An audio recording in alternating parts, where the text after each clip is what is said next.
Le Maghreb est en quête de solutions pour remédier au manque d'eau alors que les pluies sont de plus en plus rares dans la région. Pour préserver son eau potable, la Tunisie a opté pour le traitement des eaux usées, utilisables en irrigation notamment. Depuis l'installation d'une station d'épuration proche de son exploitation, Lofti Aftawi, un agriculteur, se dit soulagé. Il peut désormais arroser ses champs comme il le souhaite. L'année dernière, en tant qu'agriculteur et à cause du manque d'eau, je n'ai pu utiliser que 20 mètres cubes d'eau par jour. Lorsque nous avons eu accès à cette eau traitée, je suis monté jusqu'à 150 mètres cubes par jour.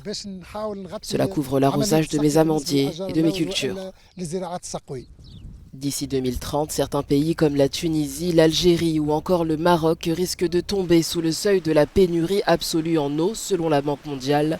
Si le dessalement d'eau de mer s'avère être une solution, il n'est pas sans inconvénients, comme l'explique le PDG de l'entreprise des eaux tunisiennes, Sonedé. Le problème est la consommation d'énergie. L'un des inconvénients est que ce procédé est extrêmement énergivore. Nous espérons qu'avec la technologie et l'énergie solaire, cela va s'améliorer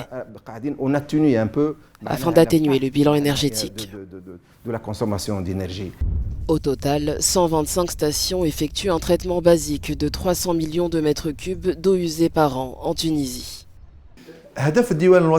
L'objectif de l'Office national de l'assainissement est d'améliorer la qualité des eaux usées. L'ONAS souhaite atteindre 50% de traitement des eaux usées en 2030 pour atteindre plus de 80% d'ici 2050.